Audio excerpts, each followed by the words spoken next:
Ви благодарам. Добро е што не подсети представникот на Министерството дека имаме повеќе закони во државава, но уште подобро е да не слушат ние кога ги подсетуваме. Да ве подсетиме дека сме во држава со 21,8% сиромаштија. Да ве подсетиме дека законите овдека не се почитуваат.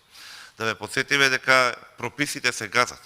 Дека имаме и правно насилие и неспроведување на мерки. Да ве подсетиме дека сте држава во која што се толерира данъчна евазија. Од кои причини можеме само да нагаѓаме. И да ве подсетиме дека државата прогласи кризи. Кризата е ситуација во која што имаме ризик по нашите животи, по имотите на нашите најблиски и каде што државата не функционира во нормални услови. И ако велите вие дека неколку илјади граѓани само се засегнати од оваа ситуација, тогаш многу грешите.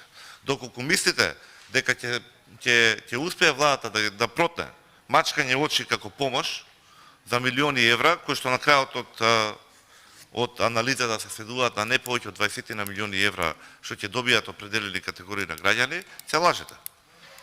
И ние тоа го увидовме. Нема да навлегуваме подлабоко.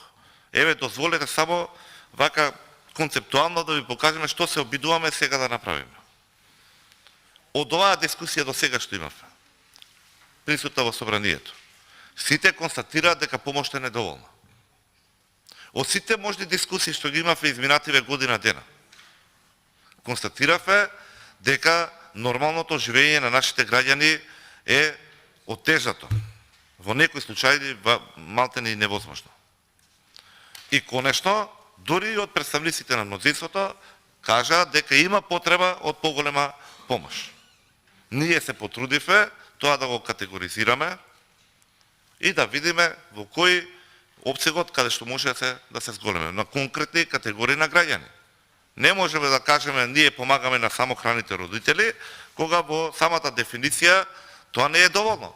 Прашајте самохран родител на 6 годишно дете и на 16 годишно дете. Како поминува крај со месецот, како врзува.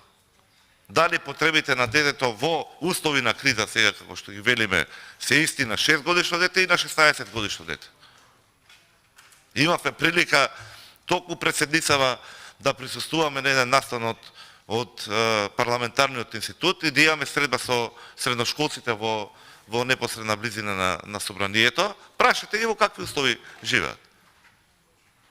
Учат, работат. Не е во ред да ни кажете така. Трета работа. Прогласивме криза. Добро. Еве ќе има поголем маневар и поголем опсек на инструменти и алатки што може владата да ги искористи. Дали тоа сметате вие дека само неколку илјади граѓани ќе им биде доволно ако е кризата 6 месеци само со 4 месеци помош? Тие другите 2 месеца што ќе направат? Нема никаква логика. Ако веќе прогласуваме криза, за целиот опсек на кризата, време траењето на кризата, треба да имаме да биде проследено со соодветни мерки и активности од страна на владата. Да видиме каде таа криза најмногу ќе се одрази и како најдобро да помогнеме и на граѓаните и на стопанството.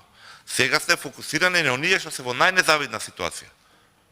И говориме за дополнителен пакет, односно проширен опсек од скромни 27 милиони евра, реално изводливи, со доволно фискален простор. Имаме посебен амандман, да не го читам, не ќе имам време, ќе искористам во наредната дискусија, каде што точно кажуваме од кои ставки ќе се одземе.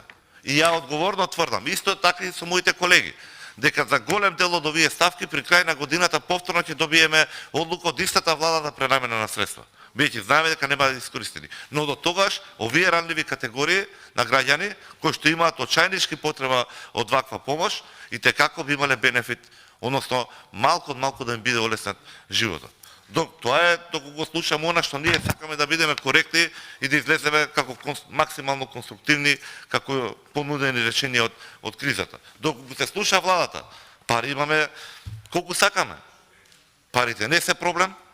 Пред 3 дена 5,3 милиарди евра буџет ќе ни стигне сега за разредување пред за недела или две. Од 4,7 до 5,3. Ние имаме според владата текови кај што пари се влеваат. Немаме никаков проблем со тоа. А не е така. Но тогаш ќе дискутираме зошто и од кој повод истото го прават. Истото, како што велеве, и дека имаме непродуктивни трошаци. Истото и како што укажуваме на производството на електрична енергија, колку е потребно и какви негативни рефлексии има врз нашето секојдневие, вклучително и во овој важен сегмент.